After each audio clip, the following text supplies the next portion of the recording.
नमो विष्णुपादाय कृष्णप्रेष्ठाय भूतले श्रीमते भक्तिवेदान्त स्वामिन् इति नामिने नमस्ते सारस्वते देवे गौरवाणी प्रचारिणे निर्विशेष शून्यवादी पाश्चात्यादेशतारिणे जय श्री कृष्ण चैतन्य प्रभु नित्यानंद श्री अद्वैत गदाधर श्रीवास आदि गौर भक्तवृंद हरे Krishna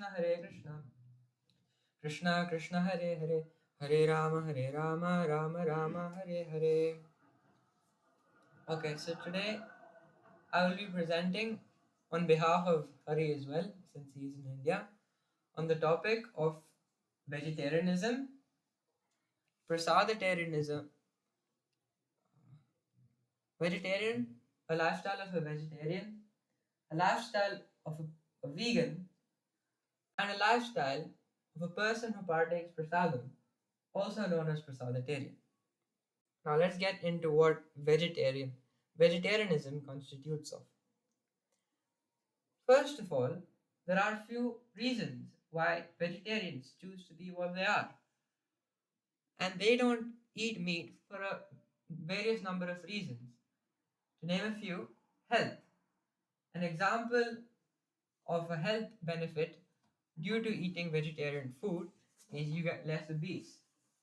Meaning that if you eat foods that are not vegetarian, which are basically non-vegetarian foods like meat, then there are higher chances of getting obese.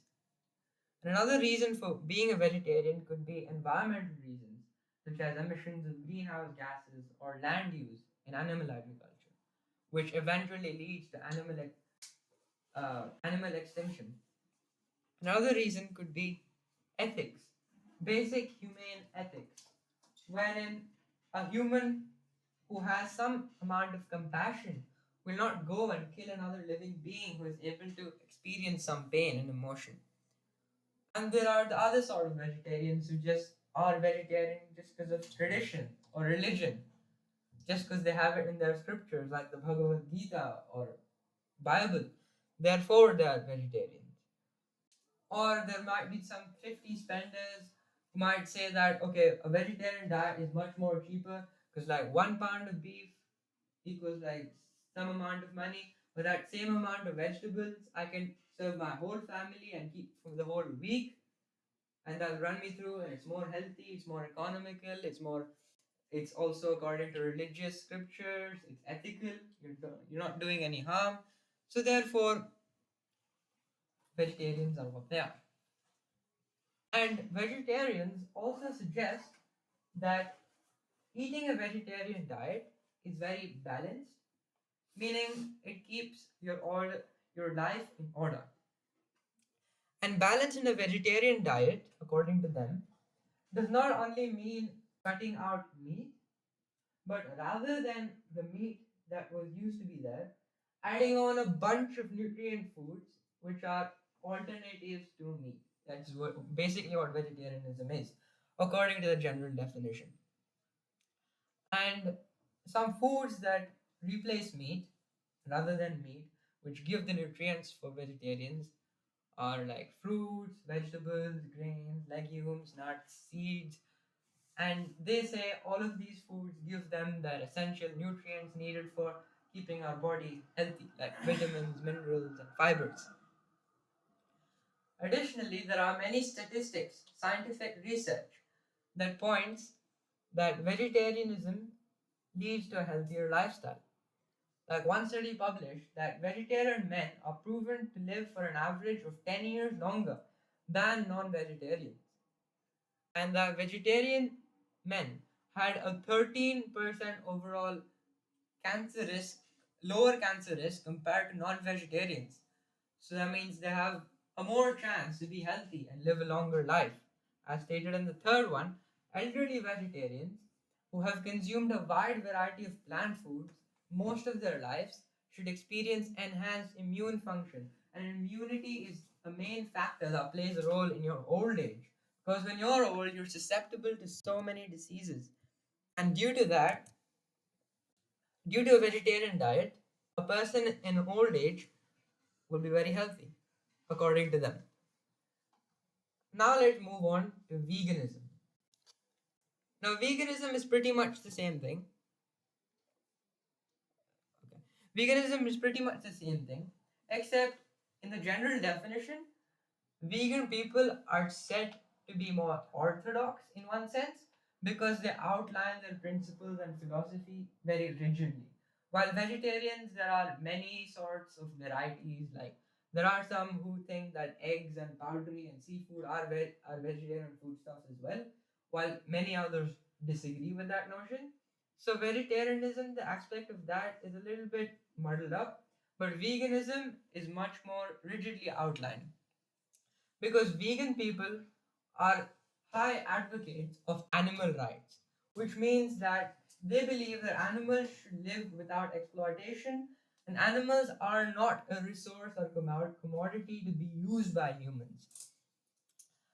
And therefore, one should practice a diet which is plant based and should not include any sorts of meat or red meat or any sorts of animal products, also due to it affecting the environment because it has a significant impact on the environment. And as vegetarians as well, it has a positive impact on health, also said to reduce the risk of type 2 diabetes and certain cancers, as suggested by the statistics. And therefore, the exclusions and inclusions in the two diets are about the same. To name a few exclusions, they don't eat meat, to be specific, red meat, poultry, fish, or seafood. It is rigidly outlined thus. And they also go one step ahead and don't eat any dairy products because they think when they drink milk or cheese or yogurt or butter, they're using the animal's resources as a commodity for their gratification. And the same goes for eggs and same goes for honey because they don't want to disturb the bees and the ecosystem of the bees, and also gelatin and other animal derived additives that are added to foods. And rather than this, vegans tend to eat lots of wholesome foods such as the same as vegetarians, except they don't eat any eggs or honey, and there is not much confusion in their philosophy.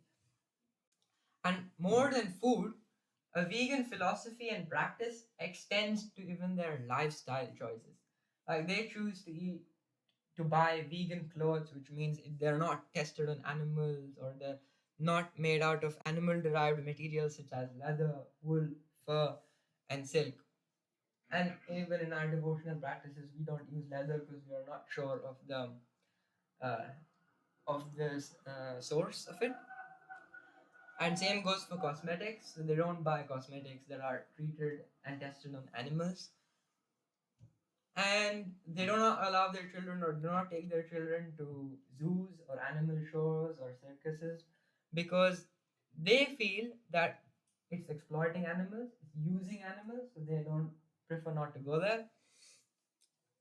And veganism challenges a specific belief called speciesism. Have you heard of it? Speciesism? Speciesism means that humans aren't the prime enjoyers of everything underneath them. Vegan people believe that all the animals, all the living things, together with humans, are equal and have equal rights to live and enjoy and live their life.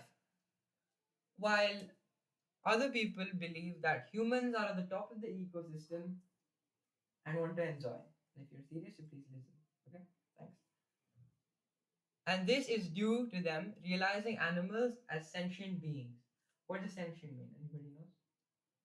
Means they're able to recognize emotion. They're able to feel emotions such as pain, pleasure, distress, happiness, able to interact with people and other animals in such situations.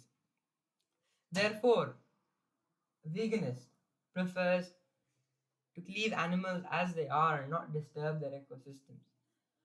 Additionally, a vegan diet also plays a big impact on the environment because a vegan diet constitutes of some vegetables and that does not create much greenhouse gas emissions. While on the other hand, as we can see in the graph, there is a lot of CO2 emitted by a non-vegetarian diet. Is that per person? No, it's per day. Per day in the whole world. Not per person. Totally. Totally. Plus, for animal agriculture, a lot of land is used, especially in Australia. We know because like Australia's biggest import services is beef, and for a bunch of beef, you need a bunch of land, and lots of water. So there's a lot of water use as well. So the resources used from Mother Earth is extravagant, and we don't have that much to spare because half of it is getting polluted anyways because of the industrial revolution. Can we go back to one slide previously, because I just want to understand this a bit better. Okay, this states that this is comparing the land used in the whole entire earth. It is comparing the land used for the production of each of those products, especially for beef and sheep, for the wool and the beef for eating. They have a lot of land because they need to graze, So and deforestation. can you tell me some specifics of the graph? I haven't got into the specifics, but it just the graph depicts that a lot of land is Well, used like compared to vegetables and cheese and milk. How? Can you Meter please square show? per 100 grams. It's a lot of. Yeah, it says about the underground land use meter square per 100 grams of protein from each of that. So 100 into 164 for beef. That's how much protein. Oh no, that's how much meter square. Yeah. So are you saying um, it's 2 meters square for 100 grams of protein is tofu? For the same 100 grams, 185 meter square of land is used to produce the same amount of protein. 185, so it's almost 200 times more or 100 times more land than for tofu. Therefore, vegetarians and vegans they turn to such diets because it can be much more economical, environmental friendly, because they can save a lot of money, and plus it's healthy as well. And what about the water? And about the water, I'll go to that. That's land use. So can you please explain on this one, please? And water as well. You can see that animal agriculture is using 50% of the water supplies in the world.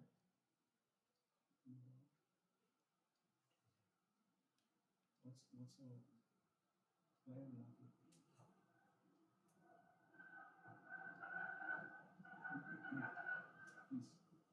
Animal agriculture uses 50% of the water because to grow grass for them to graze, they need a lot of water to grow it. Plus, for their feed, for their daily use, for their grazing, and then for the transport, a hell of a lot of water is used compared to that of other household uses or even industrial uses lesser than what is used for animal agriculture. And vegan people usually do not like the practice of animal agriculture because you're treating animals as crops, and that is what they do not like. That's 50%. So what it means is the total amount of Total amount of water in a country, consumed in a 50% is consumed for animals. Yes. And does that animal agriculture also include milk and cheese? No. That's just meat. That's just meat. Animal agriculture means you're using the animals themselves as crops. So the animals in themselves so are of course, the being milk is used. coming from those animals, so it includes milk and cheese. Okay. Animal agriculture means you're using that to bring up animals, and the animals is what gives you milk, cheese, yogurt, everything. So it has to be anything that comes from that animal is an animal product, including the meat of the animal. 50% of the water is used for animal agriculture. So even your lacto-vegetarian diet is causing 50% of the overweight. That's why vegans are not using animal products. Yeah, vegans go one more step ahead and don't even. So you did not contemplate on better on that. Okay. Okay, and that was it for. You should know your slides. And that was it for veganism. Now, there is one more practice that we luckily are introduced to that takes the whole diet, the whole relation of fitness or health and well-being and economy and ethnicity and religiosity to a completely different level, and that is being a Prasadatarian. By the way, the word Prasadatarian isn't official, like it's made up. But a Prasadatarian, it's not official, like it's not a name in Google. You won't find it. Google. Like it's not, you won't find it in a dictionary like vegan. In English dictionary. Yeah, in an English It's not dictionary. official or Google. It's English dictionary. It's not a valid word in the English language. Okay. So I would like to hear that, please. Okay. So let's understand what prasadam is. Prasadam is sanctified food. And this kind of and what does sanctified food mean? It is offered first to God. And who is God? God is Lord Sri Krishna. And in Bhagavad Gita, in our scriptures, he says, Patram pushpam phalam toyam yomad bhaktya prayachati tadaham bhaktya paratam ashnami prayatatmana. He outlines a list of food that we must offer to him. And according to that, it must be prepared in the mentality of compassion, non-violence, which also then leads to a balanced living. So what extra aspect is there in prasadam? It's the same diet. It's being cooked without non-violence, respecting animals. But what's different? It's sanctified. When you see a normal person on the streets who may claim to be vegan and a devotee, what difference do you see in his characteristics, his behavior, the way he acts and interacts and to situations, and his mentality? What's the difference? Krishna says in the Bhagavad Gita, Yagnashishtashrina santo muchyante sarvakhil vishay bhunjate te tvakam papa ye pachantyatma karanat. The translation goes as follows. The devotees of the Lord are released from all kinds of sins because they eat food which is offered first for sacrifice. Others who prepare food for personal sense enjoyment verily eat only sin. Others who prepare food for sense enjoyment. Vegan people, vegetarianism, all focuses on bodily health, bodily fitness.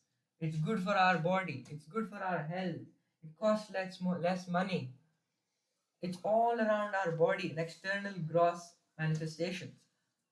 But what Krishna says is, even your vegetables, even your fruits, their life is well. Their life as well. So when you kill them, you're having sin as well. Then the question may arise that okay, then plants are animals, plants are living beings, animals are living beings. So then why? Then who do we kill? I mean, who do we eat then? And like we have to eat something to survive. Then we say we as devotees, our job is to be a devotee. And what does a devotee do? His main duty is to please Krishna. And to please Krishna, you have to follow Krishna's instructions. And Krishna says, Patram Pushpam Phalam Toya. Therefore, we offer plants, fruits, vegetables, and grains. And by doing so, we're following Krishna's instruction. And by offering it, we are freeing ourselves from any sin accumulated by that. And therefore, we should not grossly enjoy the food, but cook, prepare, and offer with love in the mood of sacrifice. Another scriptural reference is also this is done by Hari, that he made the slide. Krishna also states in the Bhagavad Gita, Sarvayonishu kaunteya murtaya sambhavantiya tasam brahma mahadyoner aham bija pradapita. What do you do? Connected?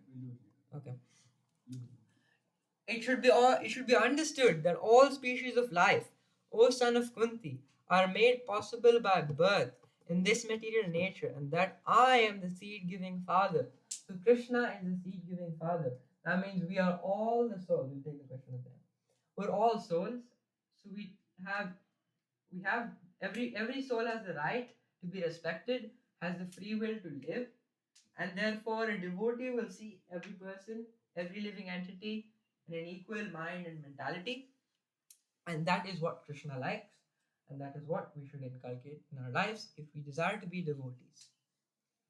Now, prasadam also has various benefits, such as physical benefits. Physical benefits of prasadam we know because it's plants, vegetables, grains, got a lot of nutrients. It's really good for your body. As you can see, there's a brahmachari who's eating temple prasadam and he's healthy and he's also exercising in the gym.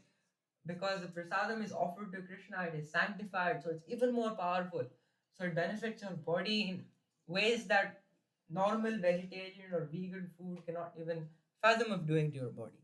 So therefore, prasadam is the better option. Aside from external benefits, prasadam also offers various mental benefits, subtle benefits that may not be recognized externally, but that you will feel it within yourself. First of all, prasadam is sanctified food, which means you're with Krishna, directly experiencing Krishna. Therefore, because Krishna is the supreme personality of Godhead and he is pure, his prasadam reduces all negative thoughts, any grudge, all envy, any stress for any ambitions, anxiety, and on the other hand, brings in a lot of clarity, sense of direction, and a lot of focus. And due to this, it aids us in our spiritual progress.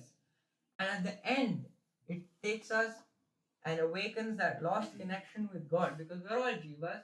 We all have a connection with God, but the only thing is we don't realize it. And that is what prasadam brings in. Because prasadam is the most basic thing. Prabhupada said if a person comes to temple and he does not chant, he does not read, he does not be in association of devotees, he does not attend classes, he must eat prasadam. And that was a specific instruction given to us in this temple. Anybody within 10 kilometers isn't allowed to go without prasadam. Go anytime upstairs, prasadam's always there. And this prasadam slowly and slowly develops the faith in each of us. And therefore, we have to thank Srila Prabhupada for being so compassionate and traveling all the way from India to the Western worlds to preach this divine and sublime message and carry it out to the whole world and awaken our lost connection with God and put us in such a wonderful lifestyle. So we'll thank him, and that brings me to the end of my presentation. If there are any corrections, they're welcome. So I'll end with Pancha Kalpatarubhyascha Kripa Sindhubhya Evacha Patitanam Pavanebhyo Vaishnavebhyo Namo Namah. Thank you very much. And also, we have evidence Does that mean? of a wonderful lifestyle. Oh my top right corner is so bad. This is all in the Brahmachari ashram, so we celebrate all of the brahmacharis' birthdays and all of our friends' birthdays there. So it's pretty fun. Anybody who wants to join is welcome. Okay. Yeah. So we'll have question answer session. If you are ready with your questions, we will start. We have 10 minutes time to record. Yeah. I just had one question. You wrote for the presentation the legumes or something. Legumes means like your chana, your dal. Dals, okay, yeah. And one more question is that I've heard you said that about veganism, right? It's not good. They say that it's not good to like milk cows because you're using their products to satisfy your tongue. But then in certain cases, the cows have to be milked because they have excess milk or the cow doesn't drink it. So then, as a vegan, how can you justify that? Do you know that for cows, that the cow's mother only produces milk when the calf is born. After the calf comes to a certain age where it doesn't have to drink milk, that's it. The cow stops producing milk. Okay. And outside, the milk that you get apart from ahimsa milk, that milk is forced from the mother to the point that there is blood, literally. So that is too much. And even in our ahimsa farm, mother cow dairy, the calves do want to drink, but they can drink, and they can go on drinking, and the mother will stop when the calf is full. But for us humans, our scriptures say that we also should drink cow's milk because it is good for us, and our scriptures say, and Prabhupada has also told us. So there is a specific way where the calf is positioned under the mother, and because the mother sees the calf, due to that love, the milk naturally flows, and that's how we get it. Yeah, and one more thing about Can you this. connect the mic because I'm not sure if Srihari's voice will be recorded in the.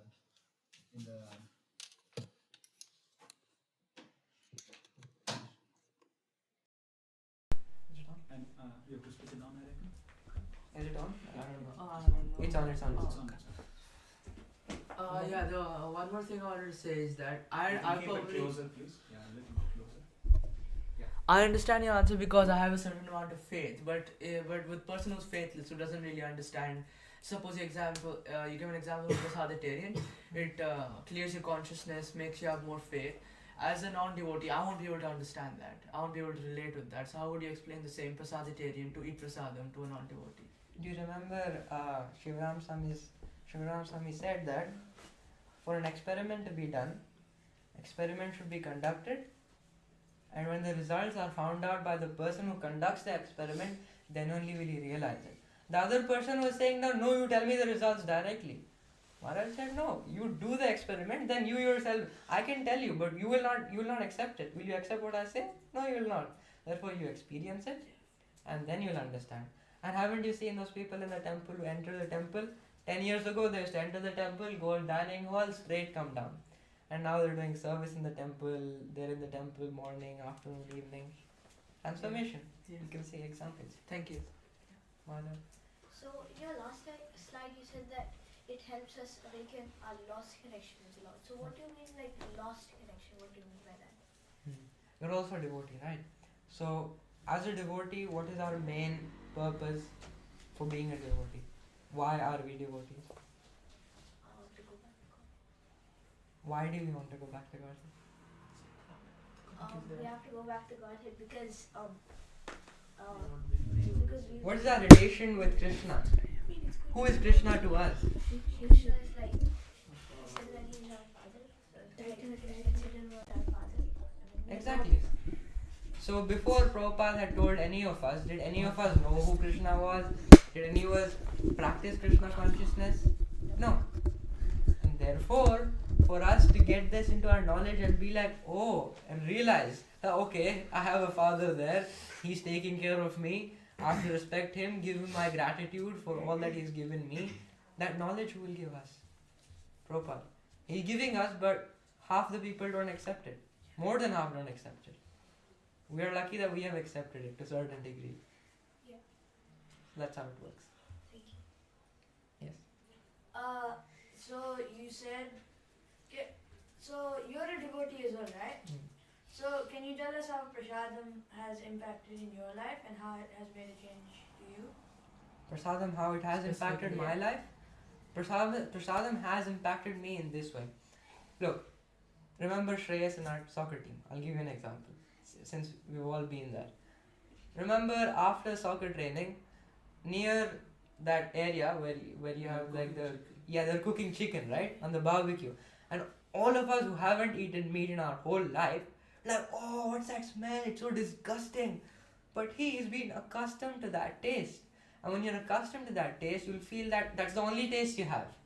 When you feel that's the only taste, you'll feel, okay, that's nice. But we all have been experienced to such higher taste that the higher taste for them is the lowest taste for us. So that very example proves that on such a high level that we are given, and we don't realize until such circumstances happen right in front of our eyes. And that was a very live example of the pristine position that we've all been given. And that is some very positive way that has impacted my life, because I've had the experience and the opportunity and access to such divine foods, which have transformed my consciousness and mentality on certain stuff. Because usually if you eat meat, it's proven that you get agitation, less agitation when you're a devotee, more cooperation between your friends and then your fellow mates, less fights. Do fight, kids fight, friends. Not as much. I mean, in the sense that it doesn't get too aggressive, too violent. Yeah? Is that the answer? Yeah. Thank you. Yes? I had a question. Can you go to like some previous slides? I'm not sure which one it's on. Went forward.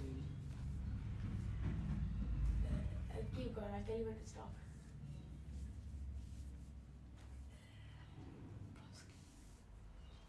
Where is it? Where? Yeah. Oh yeah. See here. Yeah. No, that only before which you were. Exclusions. Yeah. So that one it says dairy aspects as like gelatin. So does that mean like it's so is it like, so it says so that dairy, which is milk, cheese, yogurt, butter. Yeah. So that is like, it's not, they don't kill the cow to get it. So is gelatin killing the cow to get it, or does Of it? course. Yeah, Explain. the reason Gelatin- what gelatin is. Gelatin, the general definition is like it's the residue of cows. So when they kill cows in a factory, slaughterhouse, there is some remains like some Yeah. bones and some blood and all that just drains away, and with that creates like a stringy substance as gelatin. Okay. That's where you get like the the snakes, the jelly bean snakes. Yeah. That's made out of gelatin. And nowadays a lot of fake, like especially in when you're getting like surgeries and stuff like that, they give you gelatin. But Mm. nowadays, like for vegan people especially, Yeah. they've created like a faker, like Yeah. a version that's not actually Yeah. gelatin. We got 2 more minutes. Some more questions. And even Yeah. marshmallows also that have Yeah. gelatin. To make it more. Now there's a vegan, but vegan still has chemicals. I'm not saying I don't eat it, and I'm not saying I don't like it. I like it. I admit that it has chemicals, but I still try to limit it because it is still an alternative for something that is not not really- that great. not yes. really great. Okay. I've got some points. Yeah. This is apart from what Ramanipati Prabhu and Mataji will give you feedback on. I initially thought when you went to the initial slide of vegetarianism, you did not define them. You did not define what is vegetarianism. You kind of assumed that all of the audience implicitly understood what vegetarianism means. But it would have been nice if you would have defined it. But otherwise, your slide quality, the slide content was quite good. The picture and the conveyance of the message was quite good. I did not see you differentiate between different types of vegetarianism, like lacto-vegetarian, ovo-vegetarian, other types of vegetarians, because there are so many types of vegetarianism.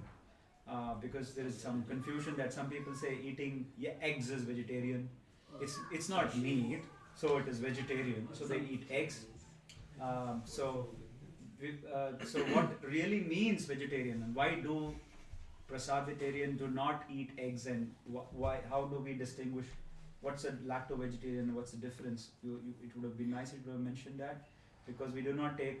Krishna says we do not take anything that is created out of blood, mucus, or some body part. Therefore, we do not consume eggs. Although eggs is not meat, it is still produced out of some other animal. Although we differentiate egg and honey as different. Probably one more thing, also because eggs will give life to something. So No, there are certain eggs which are sterilized, which don't give egg, which don't give life. but this like artificially sterilized. The Yeah. poultry eggs that you even get nowadays, Yeah. and those 12-pound eggs, like they're all you- sterilized.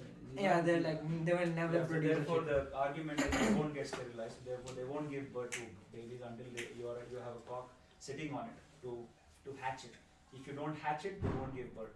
It's just an excreta of a hen. But so you. So it's not meat in that sense. So therefore, it is vegetarian. That's what they say. But- But we don't consume anything that is converted from blood, mucus, pus, or stool. So we don't. They are obnoxious substances. So therefore, we don't eat a product which is coming from the back of a hen.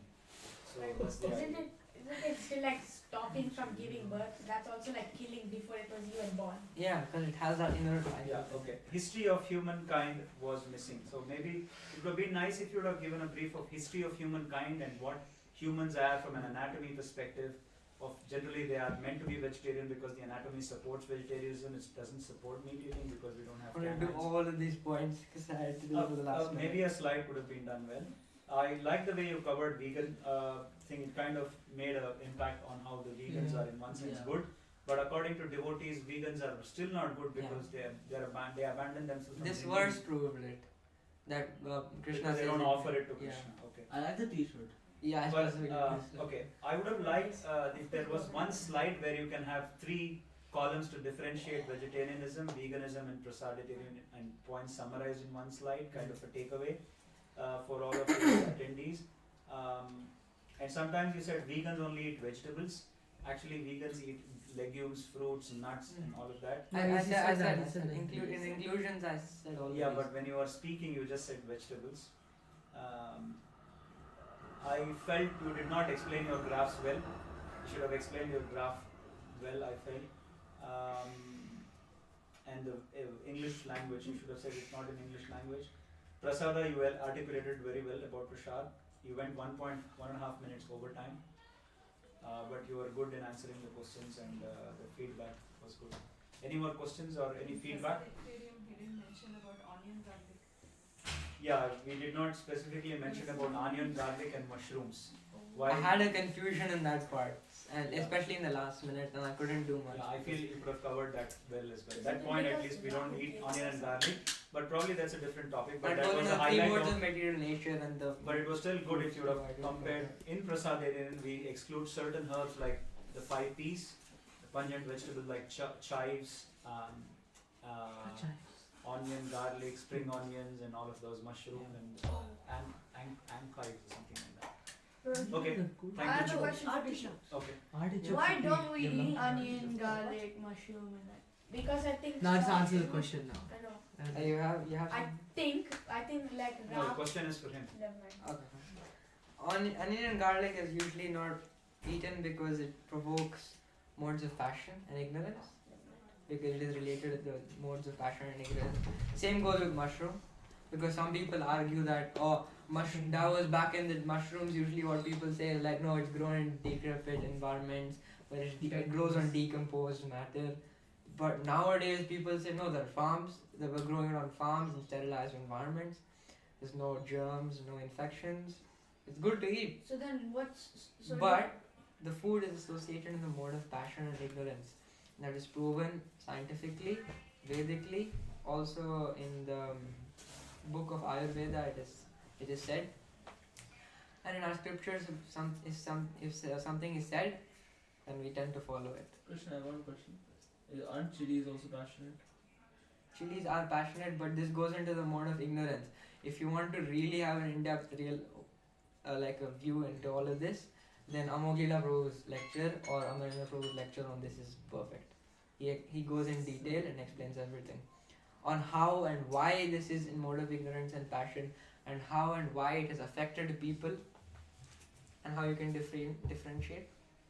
That's a good lecture. You can hear that. Did you listen to the lecture when you were making it?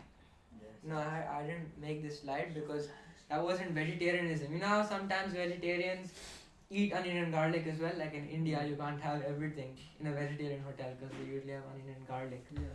Because first of all, I had to recreate the whole vegetarian slides.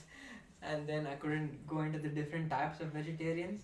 And in the different types of vegetarians, there are some who think onion garlic is good, who say no, onion garlic is bad.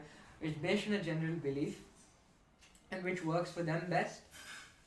But we know what works for us best, and Prabhupada has told us, so we follow. Plus, onion and garlic smell horrible. Plus, These they smell are horrible. pungent- I think pungent- the cry These was are cutting. pungent vegetables which you don't want to eat. It smells. And when you You cut can- them, you get You can tears. realize the moment you step in someone's house who eat onion and garlic, you know it smells. Yeah. How many of you have gone to Damodar program and you know that house is Okay. smelling Oh, onion and Can I garlic? stop the Prabhuji, recording? plus people who I cut think you onions can cry. stop there. According to The people who cut in onions Yeah, usually you can switch cry. on the